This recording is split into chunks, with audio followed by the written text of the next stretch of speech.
Salut.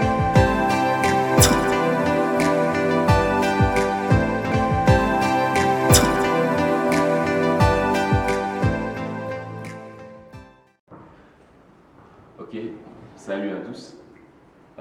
C'est le formateur Gustave Ciani.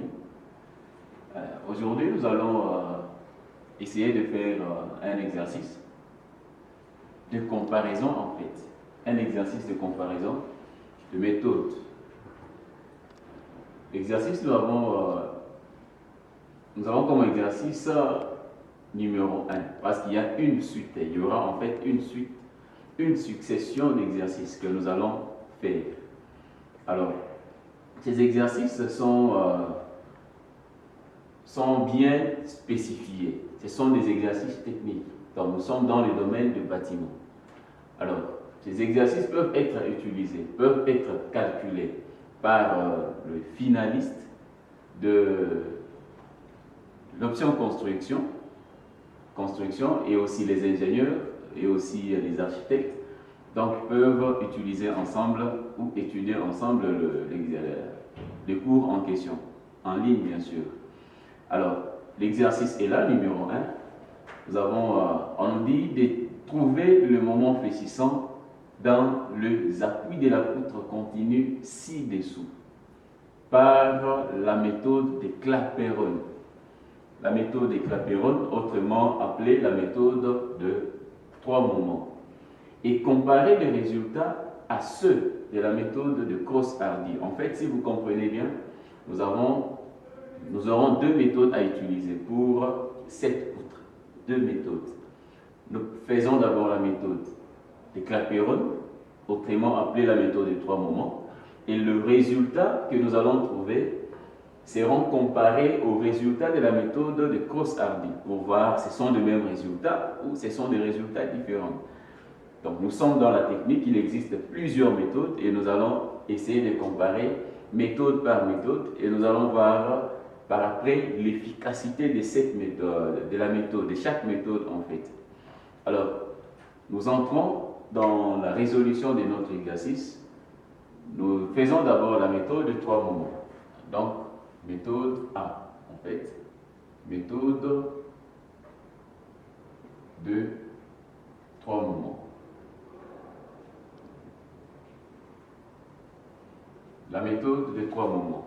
Comment est-ce que nous allons utiliser cette méthode pour arriver à la résolution de moments dans les appuis? Nous avons la poutre qui est là.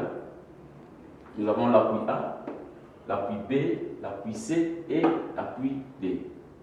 Automatiquement, pour ceux qui connaissent bien, ceux qui maîtrisent bien la statique et la résistance des matériaux, ils connaissent bien lorsque nous avons une poutre continue comme ça, bien sûr une poutre hyperstatique, qui est autant de fois hyperstatique, comme dans notre cas, la poutre est 2 fois hyperstatique.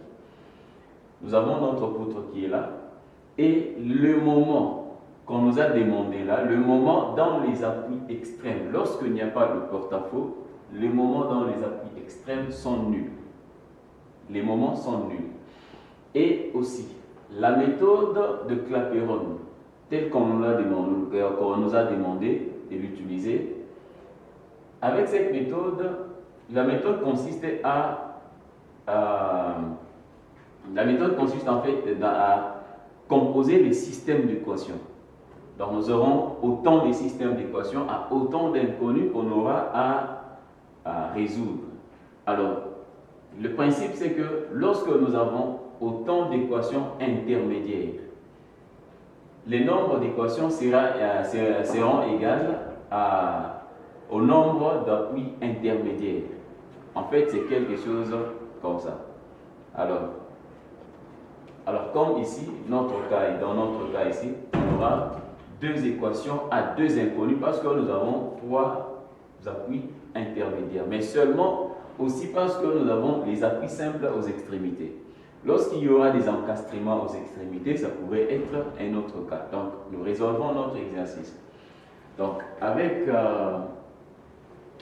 la méthode de 3 moments, cette méthode, telle qu'on l'appelle de 3 moments, elle consiste à récupérer le 3 parce que dans chaque appui, nous avons un moment. Chaque appui a un moment.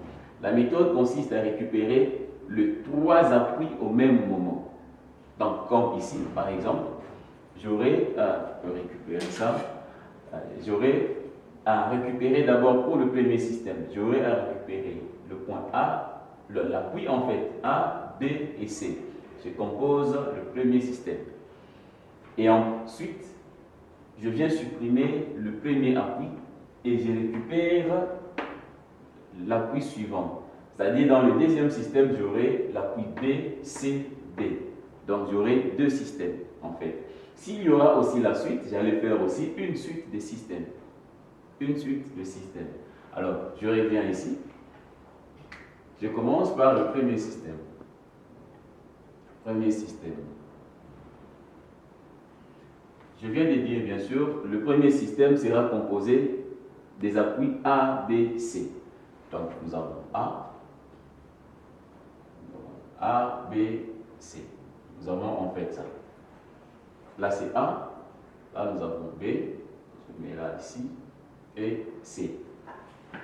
Alors, toujours dans le principe de cette méthode, nous allons considérer chaque travée indépendamment de l'autre. C'est-à-dire, la travée ne dépend pas de l'autre travée.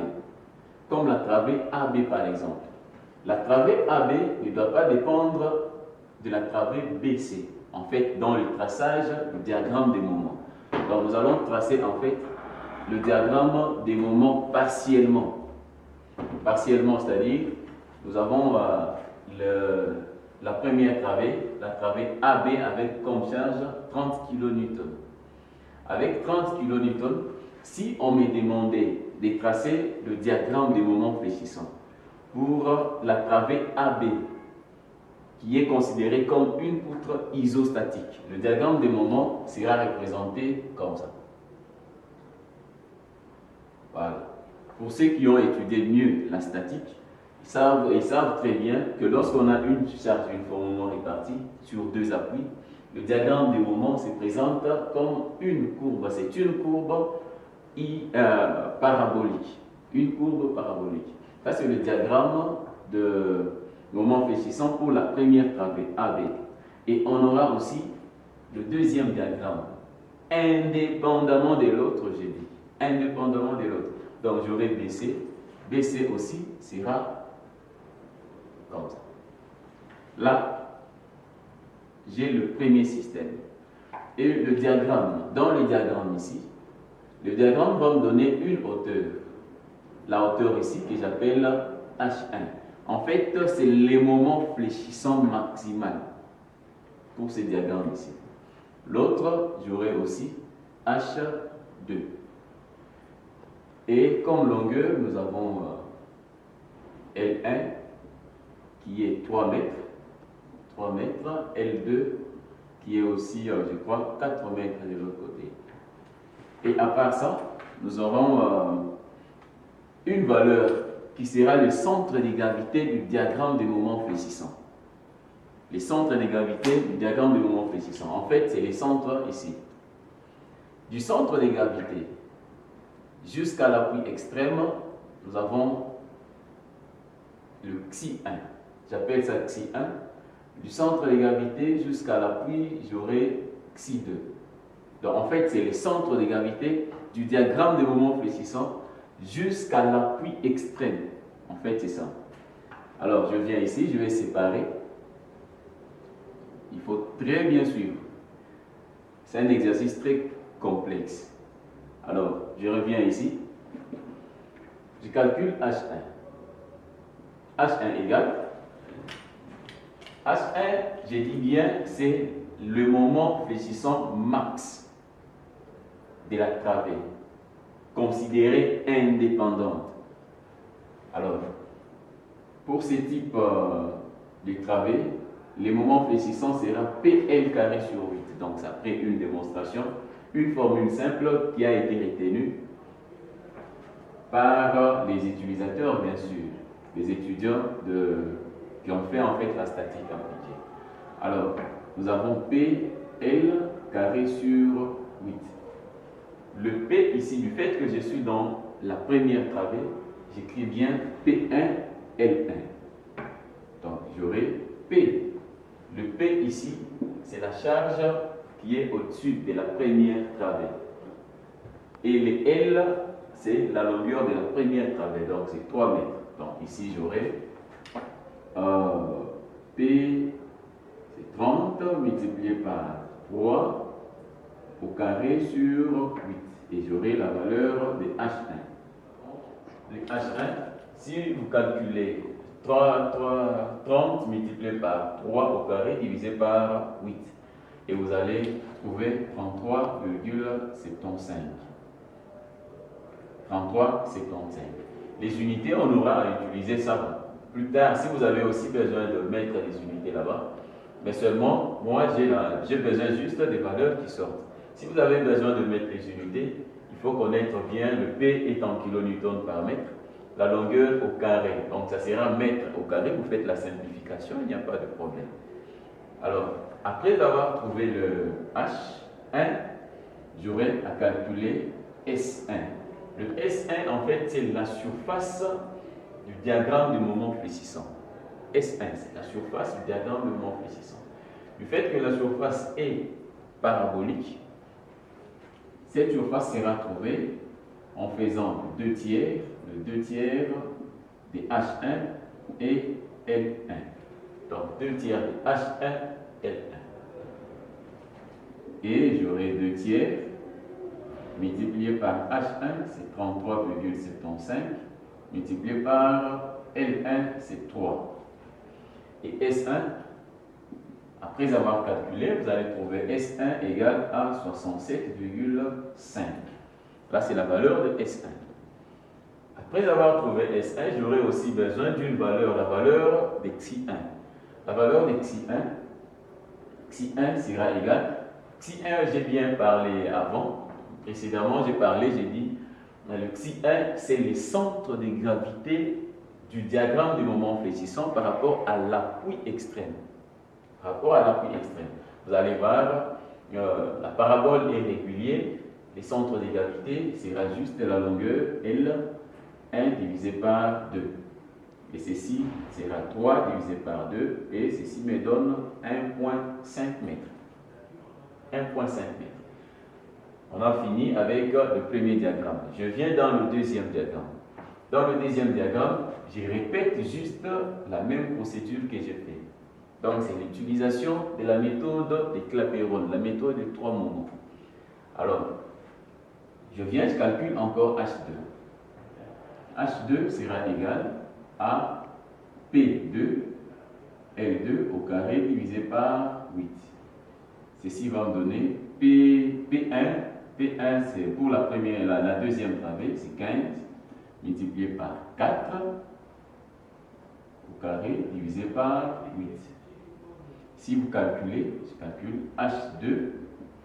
H2 pourrait me donner 30. Donc, si vous faites 15 multiplié par donc 4 au carré, c'est 16. 16 divisé par 8, c'est 2. 2 fois 15, nous aurons 30 en fait. Nous avons 30. Je calcule aussi S2. S2 avec la même formule. 2 tiers H2, L2. H2, c'est la valeur que j'ai trouvée là. Donc j'aurai 2 tiers multiplié par 30, multiplié par la longueur, c'est 4. Et vous allez trouver S2 égal, si on fait aussi le même calcul, vous allez voir que je vais éliminer ça. 3, 3, j'ai 10 ici, fois 4, 40, fois 2, 80. Donc, j'aurai 80. S2. Je calcule Xi2 égale les centres de gravité toujours. Donc, le millier, L2 divisé par 2. Donc, j'aurai 4 divisé par 2 et j'ai 2 mètres. En fait, j'ai terminé avec la recherche de mes valeurs H, S et Xi. Après avoir terminé ça, nous allons composer maintenant la première équation en fait. La première équation de 3 moments. La première équation de 3 moments. Ouais. Alors, Après avoir terminé, je vais chercher maintenant la première équation de 3 moments. Comment trouver la première équation? Je viens là. Je fais L1. En fait, j'ai deux longueurs. Lorsque je touche l'appui A, je touche le point A, c'est la longueur L1 qui bouge, normalement. La longueur L1 est séparée par L2 par un appui qui est entre les deux longueurs. Alors, lorsque je bouge A, c'est L1 qui bouge. Donc, j'aurai L1 lorsque je touche le point A. Donc, en fait, L1 multiplié par le moment au point A. Plus, j'aurai aussi, avant j'ai touché A, lorsque je touche B, ce sont les deux longueurs qui bougent. Donc, j'aurai les deux longueurs lorsque j'ai touché B. Donc, le moment au point B. Plus, je viens toucher C, c'est L2 seulement qui va bouger. Donc, j'aurai L2, MC. En fait, ceci me donne le premier membre de l'équation des 3 moments que j'aurai à trouver.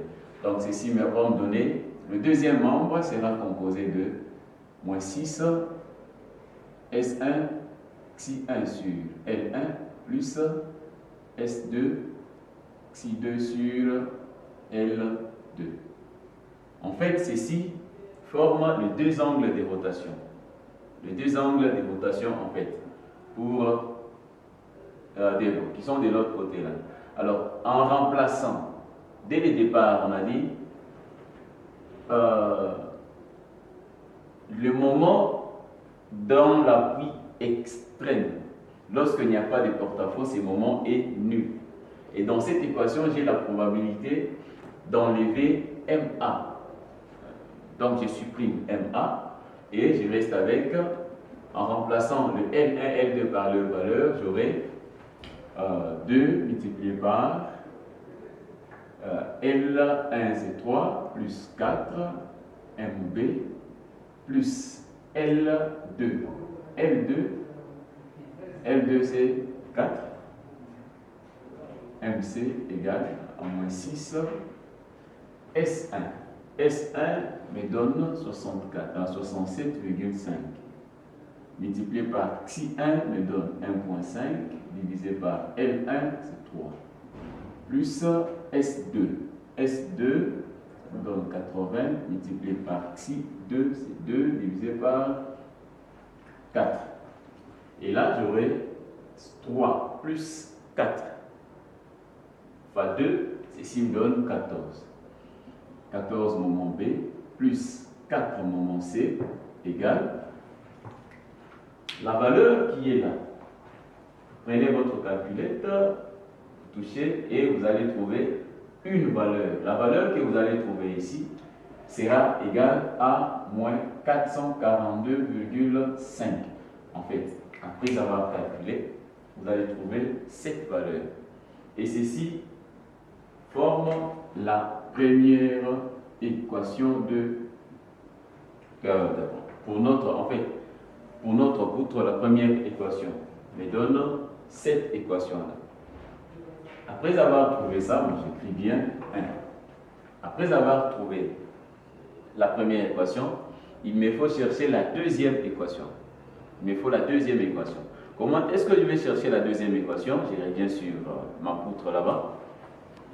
Du fait que j'avais pris A, B, C pour la première équation. Et la deuxième équation, je vais supprimer le premier appui. Je supprime le premier appui et j'ajoute l'autre appui que je n'avais pas pris avant. Donc je prends maintenant B, C, D. En fait, c'est quelque chose comme ça. Donc là, je reviens, je fais le deuxième système.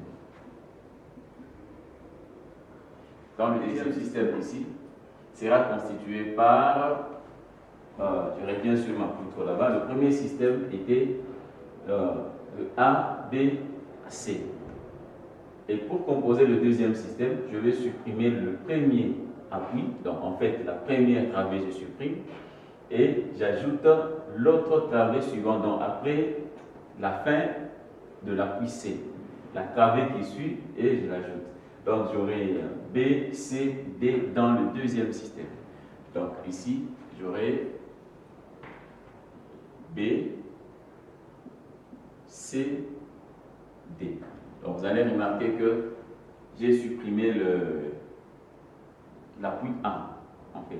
J'ai supprimé l'appui A. Et par là, j'ai fait encore la même chose, telle que je l'ai fait avant. Donc je compose le diagramme des moments fléchissants pour chaque travée considérée indépendante. Je viens ici, je le fais et je fais encore. Là, c'est la travée BC. La travée BC, c'était la deuxième travée dans notre premier système. Et nous avons H2 dans la travée BC. Donc, c'est ce qu'on avait de l'autre côté. BC, la hauteur était H2. Donc, c'est des moments fléchissants max. Alors, ici, nous avons H3. Connaissant maintenant le 2, je fais encore, je répète tout ce que j'ai fait avant.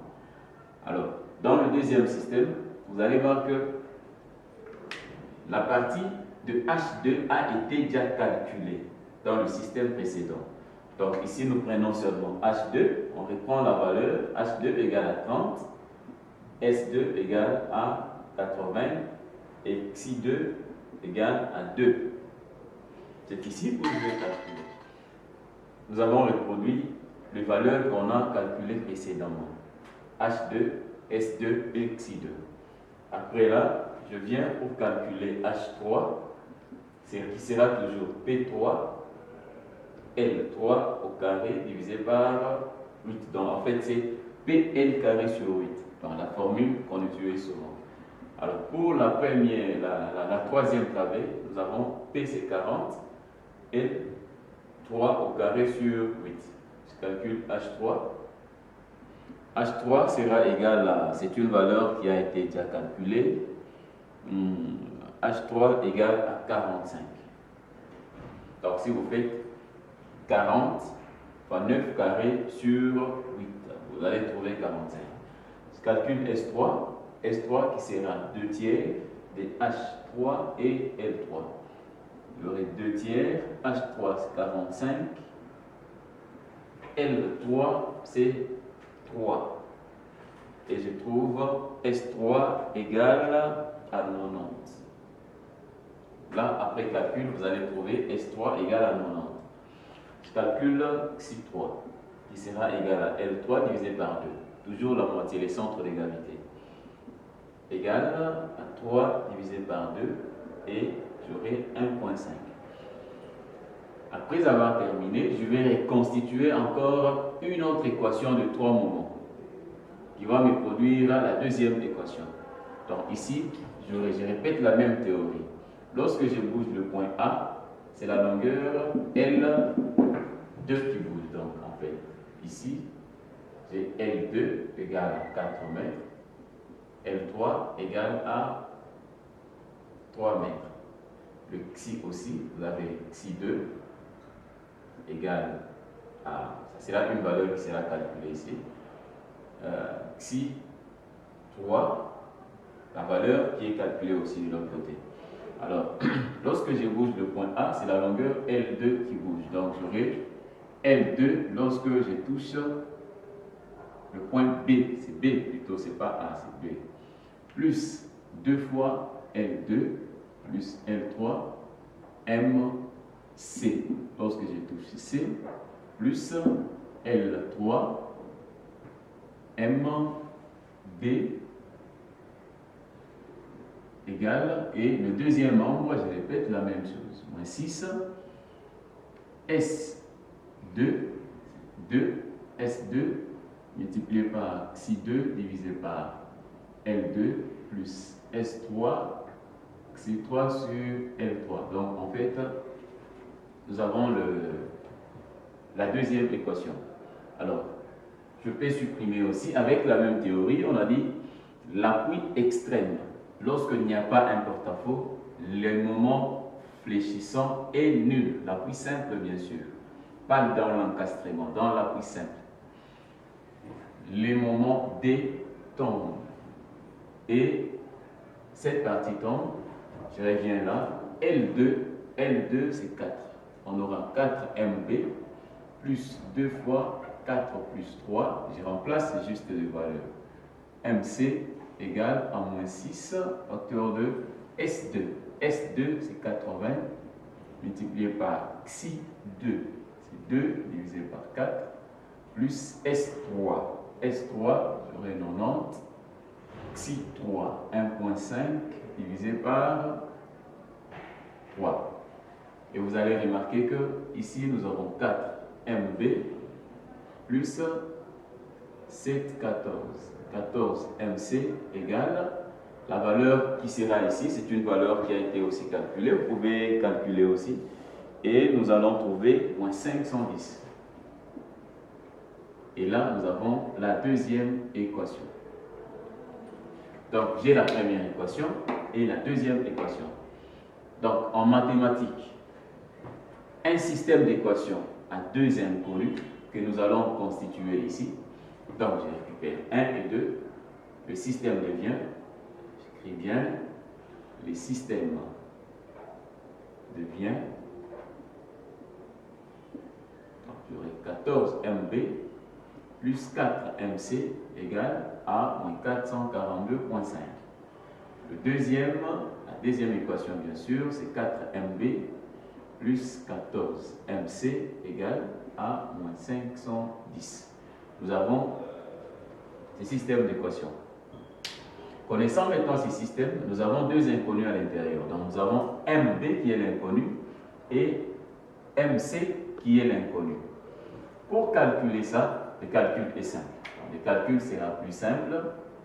On peut utiliser soit la méthode d'addition, la méthode de substitution, n'importe quelle méthode que vous voulez pour résoudre les inconnus qui sont à l'intérieur. Alors, ici, j'utilise l'addition.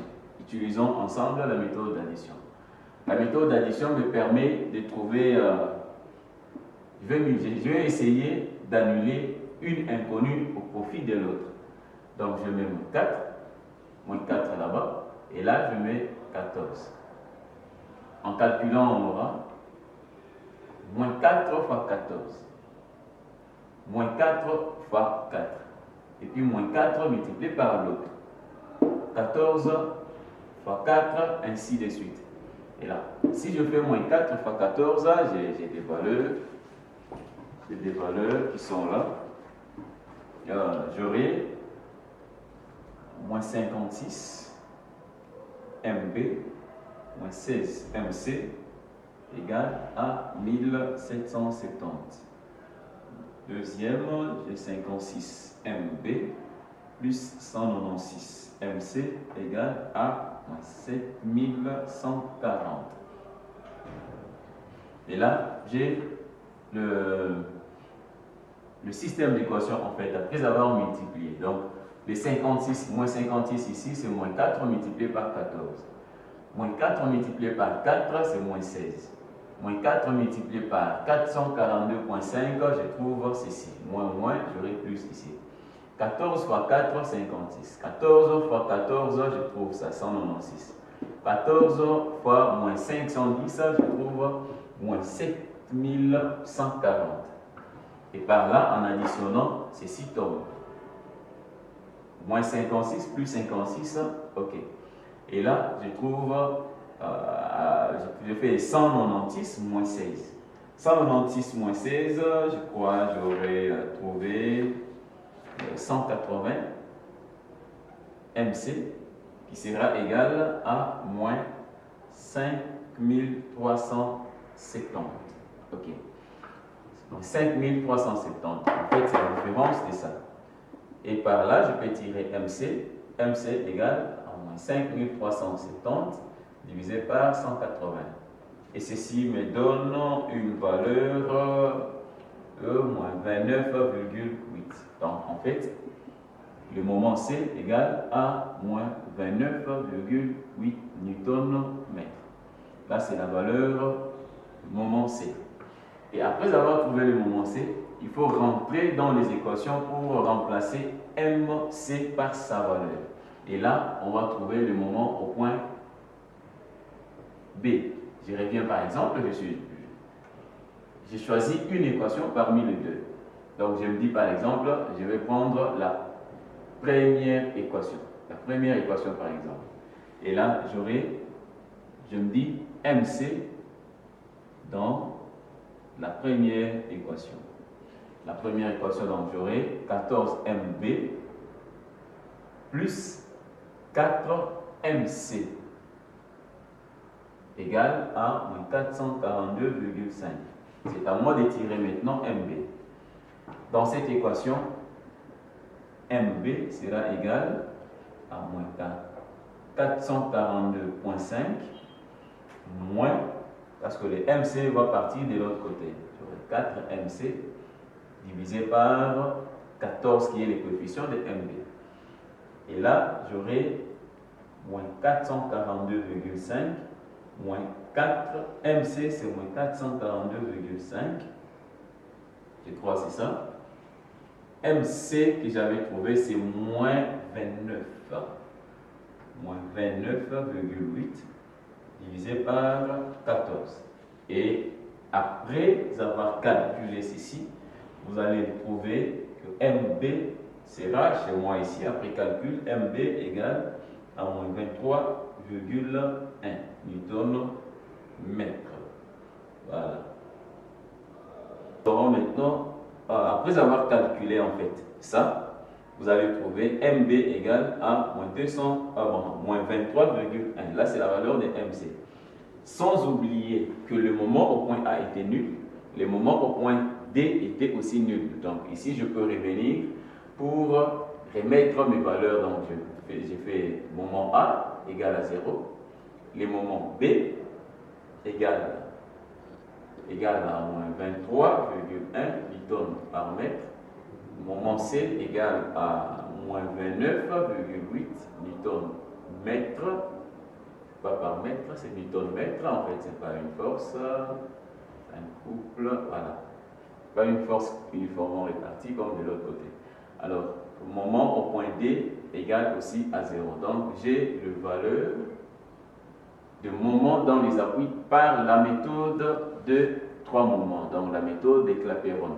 En fait, c'est de cette manière qu'il faut calculer les moments dans les appuis par la méthode des Clapeyron.